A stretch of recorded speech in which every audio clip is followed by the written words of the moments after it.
let us go to the next talk by Dr. Bhavya. I think she'll be talking about 5Planning a Recorrection. Over to you, Bhavya. Okay. Thank you, AIOC, for this opportunity. So I'll be talking about planning the procedure of retreatment.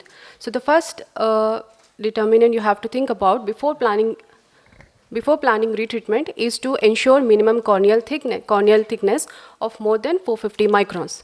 So any planning of retreatment post LASIK, you can proceed only after this checkpoint. So once you make sure that the corneal thickness is more than 450 microns, but I would like to caution the audience that measurement of corneal thickness is little more unpredictable in post LASIK eyes when compared to virgin eyes.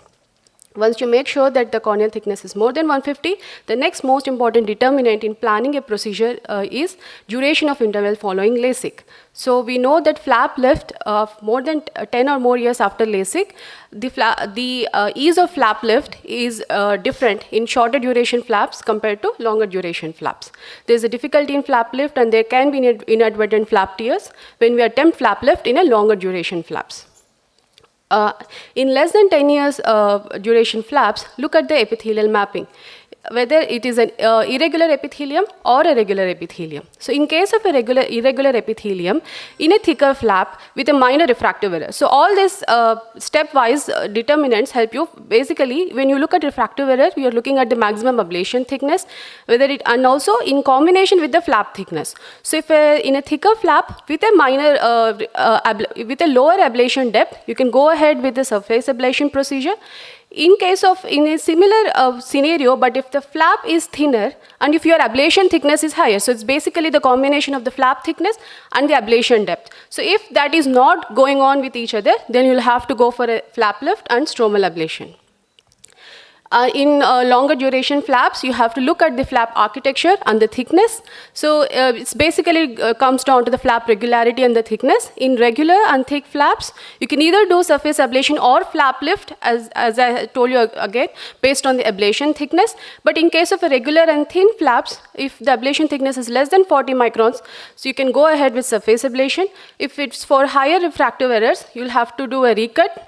Since this is a thinner flap, rather than re-attempting flap lift, it is better to do a recut. In case of irregular flaps, we don't have any other option rather than recut. In case of higher refractive errors, again. So it drills down again to the ablation depth and the regularity of the flap. So these are the techniques of the flap recut. So during retreatment, so the final algorithm is this. So here, if you look at all the determinants are the duration of the flap, the ablation depth, the flap regularity, and then the regularity of the surface. So based on the ablation depth and whether we first choose whether we need to do a flap lift or we can do a surface ablation. In cases of low ablation depth, it's always better to do a surface ablation. And in case of irregular flaps, beware before attempting a flap relift. And if there are low ablation depths, do a surface ablation. If there are higher ablation depths, you have to go for a recut. And while doing recut, look at the flap thickness, the resident flap thickness, the flap architecture, and then proceed planning for a flap recut. Thank you.